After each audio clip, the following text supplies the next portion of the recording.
চলন্ত গাড়ির মাথায় বসানো ছোট্ট এই আকাশযানটিকে দেখে তেমন ভয়ঙ্কর মনে নাও হতে পারে, কিন্তু আকাশে ওড়ার পর এটি হয়ে উঠতে পারে নির্দিষ্ট লক্ষ্যবস্তুতে আঘাত হানার অস্ত্র।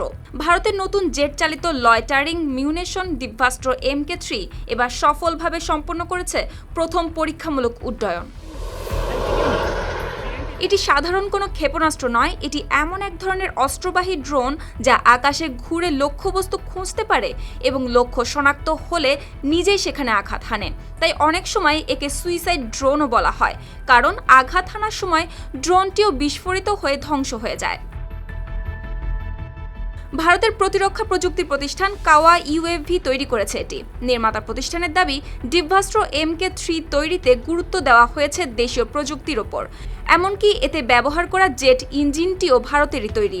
আর প্রকল্প শুরু থেকে প্রথম উড্ডয়ন পর্যন্ত সময় লেগেছে প্রায় 1 বছরেরও কম।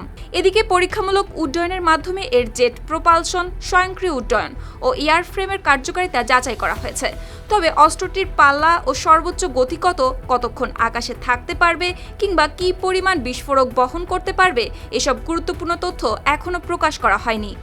আর প্রথম পরীক্ষা সফল হলেও এখনই এটি ভারতীয় সামরিক বাহিনীতে যুক্ত হচ্ছে এমন কোনো আনুষ্ঠানিক ঘোষণা আসেনি। তবে সম্পূর্ণ দেশীয় প্রযুক্তিতে এমন একটি জেট চালিত অস্ত্র ব্যবস্থার সফল উড্ডয়নকে আত্মনির্ভর ভারত প্রতিরক্ষা উদ্যোগের নতুন অগ্রগতি হিসেবে তুলে ধরেছে নির্মাতা প্রতিষ্ঠান। সুপ্তি রায়, RTV।